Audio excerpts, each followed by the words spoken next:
Hello guys. तो आज हम फिजिक्स के कुछ बेसिक क्वेश्चन करने जा रहे हैं। जरूरी नहीं कि जो क्वेश्चन इजी दिखते हैं वो हमें आते हैं। तो अगर हम किसी भी कॉम्पिटिटिव एग्जाम में जा रहे हैं तो हमें कुछ उनके बेसिक आना बहुत जरूरी होता है। तो आज हम कुछ बेसिक से स्टार्ट कर रहे हैं। तो चल बिना टाइम वेस्ट किए हम जल्दी से अपने टॉपिक पे चलते हैं। तो हमारा यहाँ पे देखिए फर्स्ट क्वेश्चन यहाँ पे है, which of the following is a fundamental unit. हमारे यहाँ पे फंडामेंटल यूनिट पूछी गई कि इनमें से चार ऑप्शन गिवन है, इनमें से हमारे पास फंडामेंटल यूनिट कौन सी है। तो देखिए गाइस, हमारे पास सबसे पता होना चाहिए कि फंडामेंटल यूनिट क्या होती है। तो सबसे पहले हमें क्वांटिटी का पता होना चाहिए। क्वांटिटी क्या होती है? Anything which we can measure is called quantity. Okay, तो किसी भी चीज को जब हम मेजर करते हैं तो उसको हम किसी किसी में करते हैं, किसी क्वांटिटी में ही तो करते होंगे। तो क्वांटिटी हमारे पास जो होती है वो टू टाइप्स की होती है, fundamental quantity and direct quantity. अब यहाँ पे हम बात कर रहे हैं किसकी? फंडामेंटल यूनिट की। अब फंडामेंटल यूनिट क्या होती है? देखो हर क्वांटिटी की अपनी यूनिट होती है। तो हमारे पास जो फंडामेंटल क्वांटिटी होती है वो हमारे पास कितनी होती है? हमारे पास फंडामेंटल क्वांटिटी हमारे पास होती है 7। तो 7 हमारे पास क्या होती है जी? Fundamental quantity.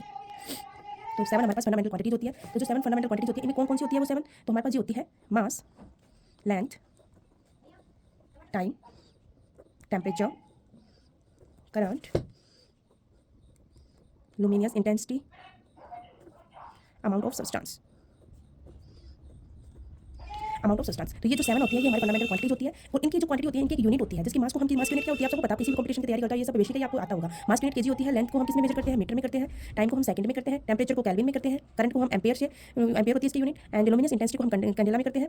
And amount of substance को हम मोल में करते हैं। तो ये थी हमारे पास फंडामेंटल यूनिट। तो अब हम आते हैं अपने क्वेश्चन पे। देखिए हमारे पास क्या क्या ऑप्शन है। फर्स्ट ऑप्शन हमारा माइक्रोन, मोल, मीटर पर सेकंड और न्यूटन। अब देखिए यहाँ पे हमारे पास यूनिट गिवन है, क्वांटिटी गिवन है, यूनिट की क्वांटिटी की जो यूनिट है वो गिवन है। अब देखिए जो माइक्रोन है, अब माइक्रोन किसके मेजर करते हैं? माइक्रोन जो होती है माइक्रोन ये लेंथ को मेजर करते हैं। माइक्रोन किसको मेजर करता है? लेंथ को।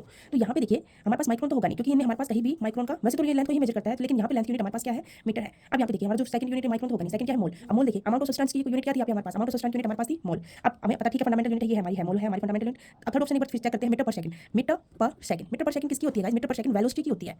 सॉरी, मीटर पर सेकंड किसकी यूनिट होती है? वेलोसिटी की होती है। अब वेलोसिटी की यूनिट मीटर पर सेकंड होती है लेकिन जो वेलोसिटी है वो हमारी कहीं भी फंडामेंटल क्वांटिटी के अंदर नहीं आती है। वेलोसिटी जो होती है वो हमारी कैसी क्वांटिटी होती है? वो किसमें आती है? ड्राइव होती है, उसको हम ड्राइव करते हैं। ठीक है, अब यहाँ पे देखिए फोर्थ ऑप्शन हमारे पास क्या है? न्यूटन। अब न्यूटन किसका है? न्यूटन हमारे पास फोर्स का होता है। न्यूटन किसका होता है?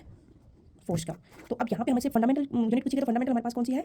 ये वाली, मोल। तो यहाँ पे हमारे पास आंसर क्या हो जाएगा? Second is the right answer. तो फंडामेंटल यूनिट हमारे पास कौन सी हो जाएगी? मोल हो जाएगी। तो सबसे पहले आपको ये 7 फंडामेंटल यूनिट का पता होना बहुत जरूरी है। चलो जल्दी से चलते हैं हमारे नेक्स्ट क्वेश्चन पे। नेक्स्ट क्वेश्चन हमारे पास आता है, which of the following is not a unit of length. अब यहाँ से पूछा गया कि इनमें से कौन सी यूनिट है जो लेंथ की यूनिट नहीं है। अब देखिए लेंथ को हम किस किस में मेजर करते हैं? रेडियन। रेडियन में क्या मेजर करते हैं? रेडियन में हम एंगल को मेजर करते हैं। रेडियन में हम क्या किसको मेजर करते हैं? एंगल को मेजर करते हैं। एंगल की यूनिट होती है हमारी रेडियन। तो ये तो हमारा देखो होगा नहीं, कैंसिल हो जाएगा। अब देखो एंगस्ट्रॉन कैंसिल हो जाएगा। इसका मतलब ये नहीं कि मैंने ये बताया कि यहाँ पे देखिए कि लेंथ की ये यूनिट नहीं होगी, एंगल की यूनिट होती है एंगस्ट्रॉन। एंगस्ट्रॉन में देखो क्या होता है? हम लेंथ को मेजर करते हैं। ये जैसे कि हमें स्मॉल डिस्टेंस को मेजर करना होता है तो एंगस्ट्रॉन में मेजर करते हैं। लाइट ईयर से भी हम डिस्टेंस को मेजर करते हैं। माइक्रोन में भी हम डिस्टेंस को मेजर करते हैं। तो आपको थोड़ी सी नॉलेज के लिए मैं थोड़ा एक्स्ट्रा बता देती हूँ कि जो हमारे पास जो ये होता है माइक्रोन होता है, तो माइक्रोमीटर हम इसको ले लेते हैं। 1 माइक्रोमीटर इक्वल टू कितना होता है? 10 की पावर -6 मीटर के इक्वल होता है। और 1 एंगस्ट्रॉन की जो वैल्यू होती है हमारे पास वो होती है 10 की पावर -10 मीटर। और गाइस जब हम बात करते हैं किसकी, थर्ड हमारे पास कौन सा है? Light year. तो देखो जो 1 लाइट ईयर होता है उसकी जो वैल्यू होती है 1 light year, 1 light year equal to उसकी वैल्यू होती है 9.46 इंटू 10 की पावर 15 मीटर। तो micron, angstrom and light year ये सब किसकी यूनिट होती है? डिस्टेंस की। इन सबसे हम डिस्टेंस को, लेंथ को मेजर करते हैं। लेकिन जो एंगल होता है उसकी यूनिट हमारे पास क्या होती है? एंगल की यूनिट होती है हमारे पास रेडियन। तो यहाँ पे रेडियन जो है वो हमारा आंसर हो जाएगा क्योंकि ये लेंथ की यूनिट नहीं है। तो चलो गाइस चलते हैं हम थर्ड क्वेश्चन पे। 1 नैनोमीटर इज इक्वल टू, आप सबको पता है आप तुरंत आंसर किस पे लगाने वाले हो? 1 नैनोमीटर में आपको सबसे पहले माइंड में आने वाला है 10 की पावर -9। वन आपको, क्योंकि हमने बचपन से ये पढ़ा है कि 1 नैनोमीटर आपने क्या पढ़ा है? 10 की पावर -9 वैल्यू होती है कि 1 नैनोमीटर होता है वो किसके इक्वल होता है? 10 की पावर -9 के।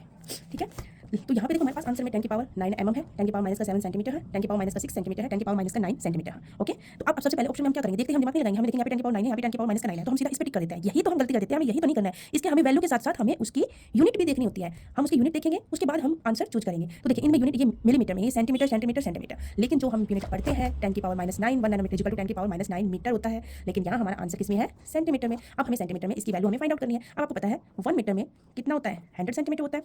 100 सेंटीमीटर को हम कैसे लिख सकते हैं? 10 की पावर 2 लिख सकते हैं। अब यहाँ पे हम इसको देखो क्या करेंगे, हम इसको क्या 1 नैनोमीटर को लिखेंगे तो हम कैसे लिखेंगे? 1 nanometre is equal to 1 upon 10 की पावर 9, क्योंकि ऊपर जाके -9 होती है ना, पावर ऊपर जाएगी तो माइनस में चल जाएगी, लेकिन हम इसको रियल में ऐसे लिखेंगे 1 अपॉन 10 की पावर 9। तो यहाँ पे अगर हम इसको किस में कन्वर्ट कर रहे हैं? ये मीटर में था, हमें इसको सेंटीमीटर में लेके जाना है। सेंटीमीटर में लेके जाएंगे तो 1 मीटर में हमारे पास 10 की पावर 2 सेंटीमीटर होता है। अब इसको सोल्व कर लो, 10 की पावर 2 ऊपर जाएगी माइनस में हो जाएगी, कितना हो जाएगा? 10 की पावर -9। देखिए 10 की पावर -9 हो गया। तो यहाँ पे हमारे पास यूनिट साथ चल रही है सेंटीमीटर। तो देखिए यहाँ पे क्या हो जाएगा? बेस सेम है तो हम इसको कैसे लिख सकते हैं? 2 - 9, 10 की पावर 2 - 9 सेंटीमीटर। तो यहाँ पे हमारे पास आ जाएगा 10 की पावर -7 सेंटीमीटर। तो हमारे पास राइट आंसर सेंटीमीटर में हो जाएगा 10 की पावर -7 सेंटीमीटर। तो है और राइट आंसर इज 10 की पावर -7 सेंटीमीटर। तो third is the right answer. अब बात करते हैं our next question is 1 sec is equal to, तो 1 सेक किसकी बात कर रहे हैं? 1 सेक। सेक अब सेक क्या है? Unit of time. सेक क्या होता है? Unit of time. तो 1 जो सबसे पहले आपको सेक का पता होना चाहिए। सेक क्या होता है? Unit of time. तो 1 सेक जो होता है गाइस हमारे पास 1 सेक इज इक्वल होता है 10 की पावर माइनस 8 सेकंड, या फिर हम इसको लिख सकते हैं नैनो सेकंड में। अगर हम इसको लिखना चाहें तो हम 1 इसको लिख सकते हैं 1 sec is equal to 10 nano second. Okay, 10 nano second लिखेंगे। तो it's informal unit of time. Sec क्या है हमारा? इनफॉर्मल यूनिट है टाइम की। तो देखो हम इसको अगर सेकंड में लिखना चाहें तो कैसे लिखेंगे? 1 sec is equal to 10 nano second. तो नैनो का आपको पता है क्या होता है? 10 की पावर माइनस 9 मीटर। तो यहाँ पे अगर हम इसको सेकंड में कन्वर्ट करेंगे तो कितना हो जाएगा? यहाँ पे 10 की पावर 1 है, यहाँ माइनस का 9 है, तो सेकंड में हमारे पास कितना आ जाएगा? 10 की पावर माइनस का 8 सेकंड। देखिए सेम आंसर आ रहा है। तो यहाँ पे हमारे पास 1 सेक इज इक्वल टू हो जाएगा 10 की power minus 8 second. Thank you, have a nice day.